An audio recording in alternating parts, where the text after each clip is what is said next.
Why, hello, and welcome to As the Dice Turns, the podcast after the podcast, where we take a deep dive into our player character's psychology, revealing their strengths, weaknesses, their highest ambitions, and most terrible fears. I am the Bard Sebastion Weaver, and I'm sure that you've noticed a few things out of place. For one thing, this isn't technically a podcast after a podcast, but really its own podcast entirely, but all that to the side. For some strange reason, our heroes could not be reached for questioning. So I, once again, have taken over the strange man's studio with its ever-expanding stock of deadly flora and fauna to tell a story. As a bard extraordinaire of the College of Everspring, this is a tale very close to my heart. This is the story of bards. Long ago, when the world was bright and full of stories, there were those who roved the land and spread the stories far and wide. They went by many names: minstrels, troubadours, players, jesters. The greatest of these were called bards.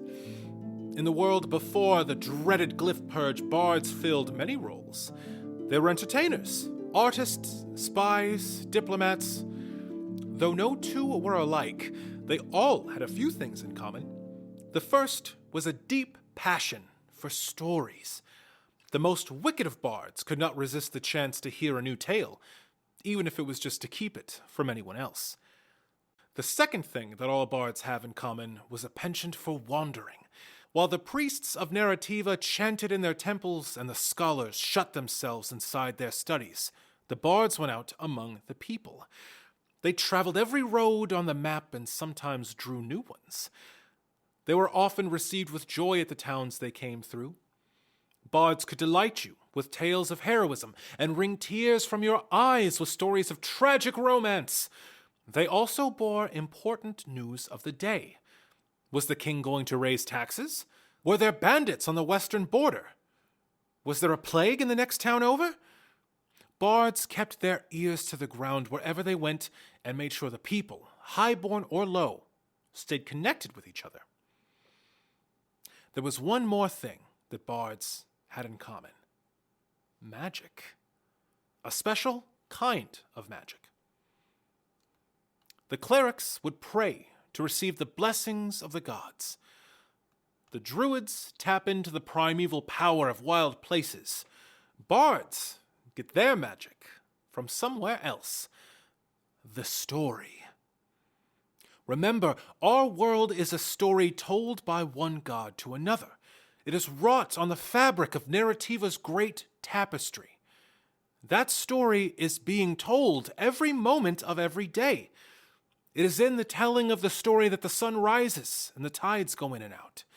It is in the telling of the story that babies are born and mortals perish. Bards who train for long enough can hear the story being told and wield a small piece of its power. The bards of old had voices that could shatter stone. Their gaze could cower a king on their very throne. The most powerful could pull fallen heroes from the clutches of death itself, or bend the great dragons to their will.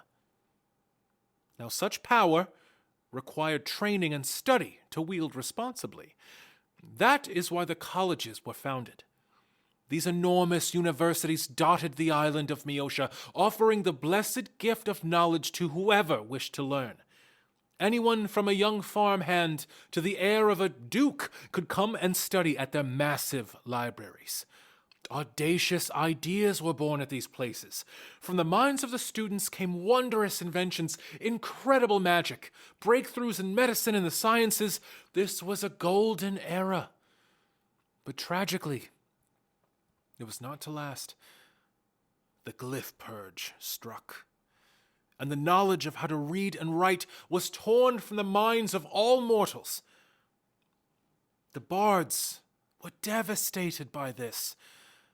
Their great libraries now held no value, save for what they could each remember of the books they'd read therein. The lore masters all knew many things, but even their great minds did not hold all of the world's knowledge. The students, well, their studies suffered terribly. No notes could be taken, no tomes could be referenced. Their progress slowed and then halted completely. The bards set out at once to find a solution, a way to break the curse. They searched for years, even as the rulers of the land became frightened and paranoid, desperate to blame someone for this calamity. They searched for years, even as armies were fielded, fueled by panic and misguided vengeance.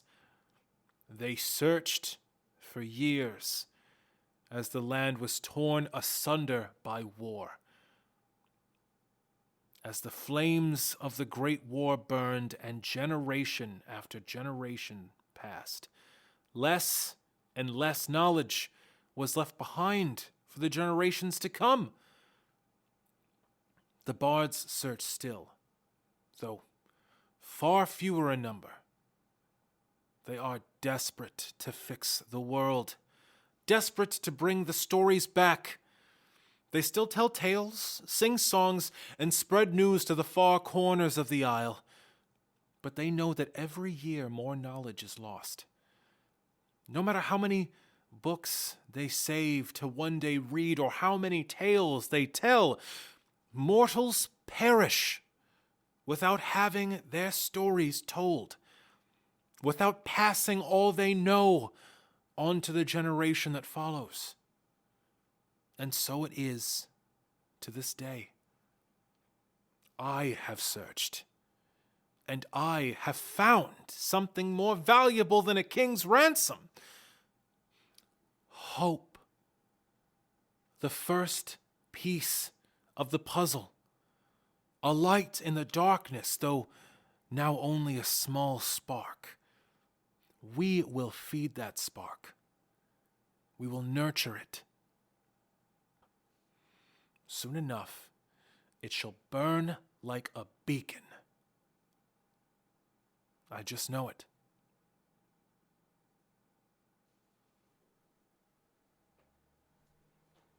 Hey there, dear listeners. This is Sam, the Dungeon Master, checking in. Thank you so much for listening to Challenge Rating 0, and thank you very much for sticking with us through the, horrible plague that's overtaken the planet.